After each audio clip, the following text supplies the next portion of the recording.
ألم يأن للذين آمنوا أن تخشع قلوبهم لذكر الله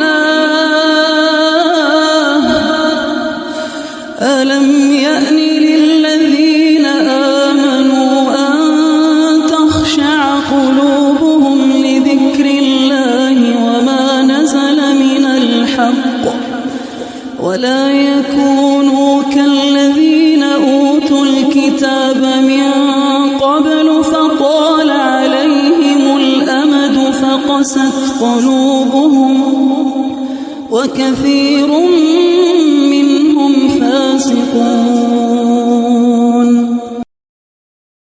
آیا برای مسلمانان وقت آن نرسیده که دلهایشان در برابر یاد خدا و آنچه از حق نازل شده خاشع شود و همچون کسانی نباشند که پیش از این کتاب آسمانی به آنان داده شد؟